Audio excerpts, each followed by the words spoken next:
If you're a new angler, you might be trying to figure out what kind of tools you need in your tackle box for going fishing. I'm setting up a new tackle box today, and so I picked up some new tools. I figured we'd go over them and see if they're right for you. Check it out.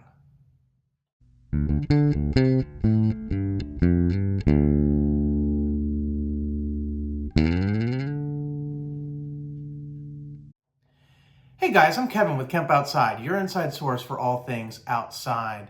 You know, a lot of our videos are focused on the beginner angler, right? I know that for the vast majority of fishermen out there, they already know this stuff, but everyone was a beginner at one point in time.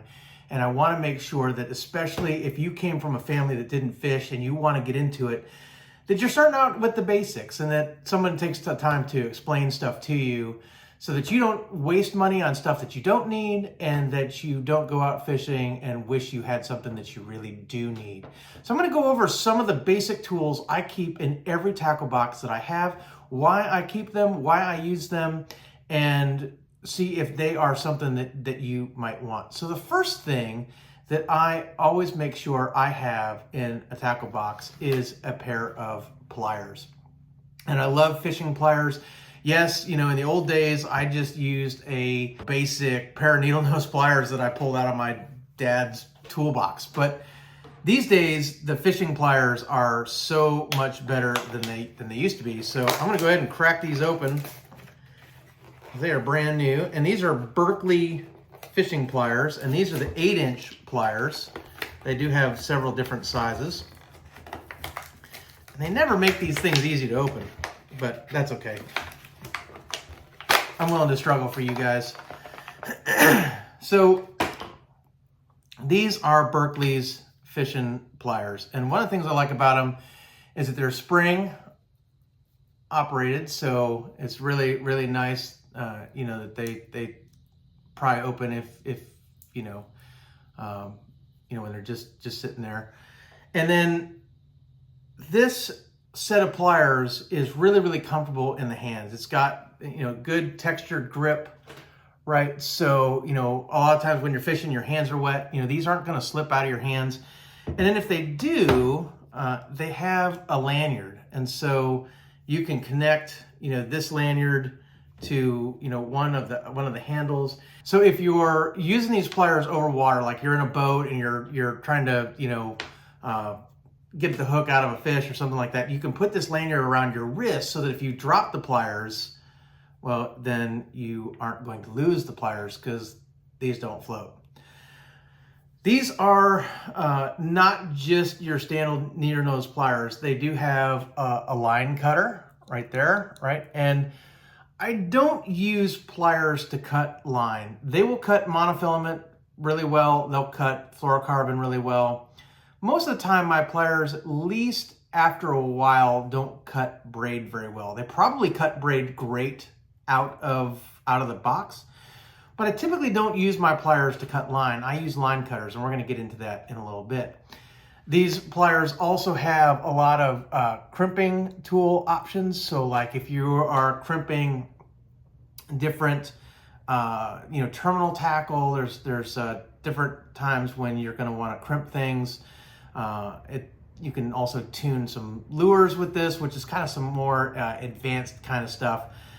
But I really, really like a pair of 8-inch pliers because I'm often dealing with fish that are quite large and fish that have sharp teeth. And so if they swallow a hook and I'm trying to get the hook out, or I want to cut the line as close to the hook as possible, I like a nice set of 8-inch pliers. Now, I also have the 6-inch pliers from Berkley. So let's open those up. And the reason I have the 6-inch as well is that sometimes I'm dealing with smaller fish, right? And I like to have kind of like the right tool in my hand for the right job. I don't really want too big of pliers when I don't need it. So I like a variety of sizes. And so this is, you know, pretty much the same setup. They are spring, although they're a little bit stiff right now. I probably have to use them up a little bit. And then they also come with a lanyard. And then they also have the line cutters and the crimping tools, you know, and that kind of thing. But again, you know, really handy to have a set of pliers or two sets of pliers in your tackle box.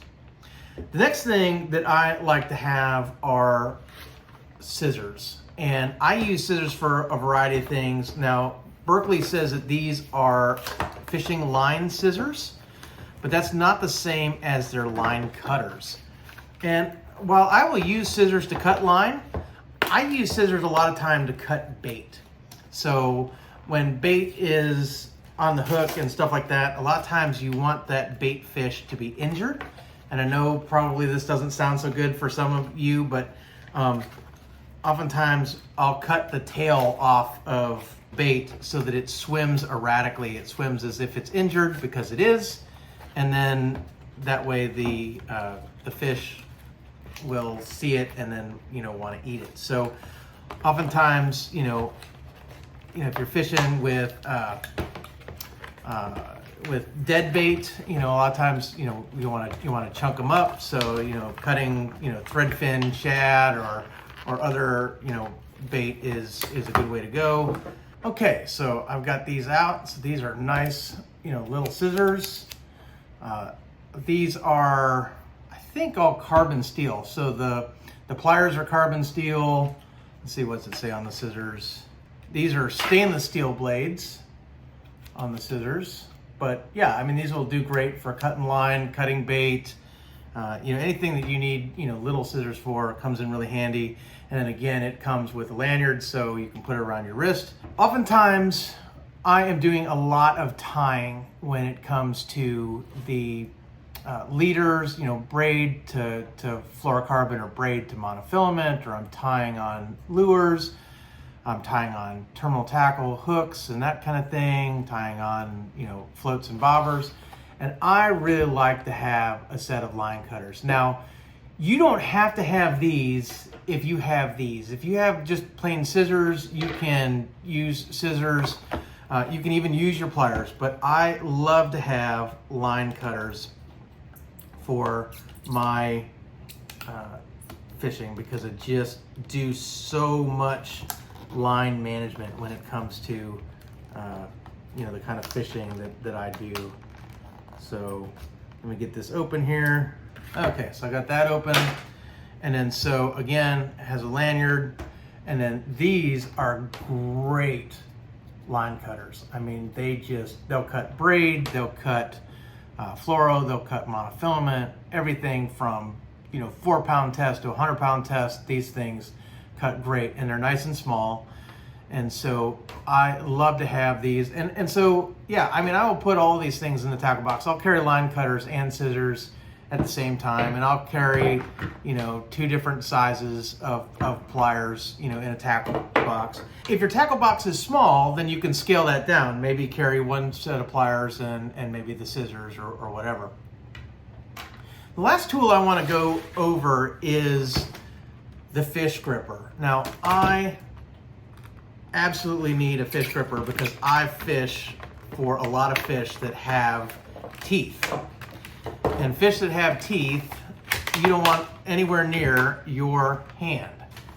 And I can't tell you how many times I have, you know, cut myself on fish that have sharp teeth or sharp gill plates or whatever.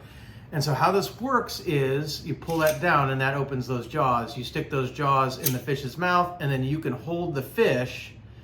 You can hold the fish's mouth with those fish grippers, and then you can work to get the hook out or that kind of thing. Now, something to keep in mind when you're working with fish, you don't want to hang a fish vertical a lot of the time. You want to kind of support its body. So a lot of times I'll take my back hand and I'll hold it up under the fish's body. This will be in its mouth, and I'll kind of hold it like this. That way, all the organs and stuff like that aren't being gravity pushed down to the bottom of the fish. Fish live in the water where it's buoyant, and so they're not really used to the effects of gravity of being outside. And the heavier the fish, the more damage you can do to a fish by holding it up outside. So you want to be cautious with fish. but you definitely don't want to stick your hands in fish that have sharp teeth. A fish gripper is a great way to go. I like this set from Berkley. Again, it's got a lanyard, so if you're releasing the fish over the side of the boat, guys, this isn't my first one of these. I'll be honest. I had a set that went in the drink from one of the kids. So now lanyards are the key. We use lanyards all the time. So there are other tools that you can certainly use. There are, de-hooking tools and other things. Sometimes a pocket knife is really good. Like I always make sure I have a Swiss Army knife in my tackle box, so I do that. But in general, guys, I thought I would just go over some of the tool lineup from Berkley that I have in every tackle bag. I have pliers, I have bait scissors, I have line cutters, I have a fish gripper. This is the stuff I have in every tackle box because invariably I'm using these kind of things. Even if I'm bass fishing, guys, and I don't need fish grippers for bass, right? But I do a lot of bass fishing in places where there are pike, northern pike. Northern pike have some sharp teeth. Even if I'm fishing for snook or redfish or sea trout, and sea trout has some sharp teeth, but I am catching Spanish mackerel or bluefish or those kind of things in those waters. Fish grippers come in really, really handy. So there you have it, guys. Get yourself a set of pliers, either the 6-inch or the 8-inch or both if you want both. Get yourself a set of bait scissors that also can cut line. And if you want, get yourself some line cutters. That's what I keep in every tackle box I have, and I have quite a few tackle boxes, so I have quite a few of these things. But they really, really come in handy to make sure that I have the right tools when I'm on the water or I'm standing on the bank doing the fishing that I love to do. Guys, I'll put affiliate links below where you can pick up some of this stuff. If you use my links to purchase, it doesn't cost you anything extra, but it's a great way to support Kemp Outside as I get a little commission on the sale. I am an affiliate with Berkley, guys, so I'll put a link to Berkley as well as links on Amazon and Bass Pro Shops, whatever I can find. I'll put links down below so that you have different options depending on where you like to purchase. So guys, thanks again for using my links. It means the world to me. It does help me produce more of this content, and it's greatly appreciated. Guys, I'm Kevin with Kemp Outside, your inside source for all things outside. We exist to help moms and dads take their kids camping, hiking, fishing, learn about nature, and develop a conservation ethic. We want to help you get you and your kids outside. As I said before, I know all you experienced anglers know what kind of tools to have in your toolbox. But if you are just starting out and you're trying to figure out what you should have and what you don't need, these are the kind of things that I think come in really handy. You don't need 2 sets of pliers. You don't need 2 sets of line cutters. You can go with one or the other. A 6-inch or an 8-inch plier, line scissors, line cutters. But I definitely recommend a fish gripper depending on what you're fishing for. These are also really good for catfish, guys. If you don't want to get spined, catfishing, I use these every time I hook into a catfish. This goes in their mouth and I get my hook out and then I just let them go, right? So that is unless we're fishing for catfish and then they go in the cooler. But, it's a great tool to have. And so if you have any questions about any of this stuff, drop some in the comments below. I'd love to hear from you. And then, guys, if you're an experienced angler, drop some in the comments below. Tell me, what are your tool must-haves for fishing? I'd love to hear what you have to have in your tackle bag or tackle box. And, guys, you can also connect with us on our other social media. We're on Facebook, LinkedIn, Instagram, and X, or our website at kempoutside.com. This is part of a series that we're doing on tackle and gear reviews for fishing. We want to bring you more fishing content on this channel, and we were going to do more fishing trips, so we're going to be out on pontoon to fish. We're going to be doing some more fishing coming up here real soon, so stay tuned for that. Guys, if you like the video, give me a thumbs up, hit that subscribe and that little bell icon that notifies you when we release new videos. Guys, thanks for watching. We'll see you next time.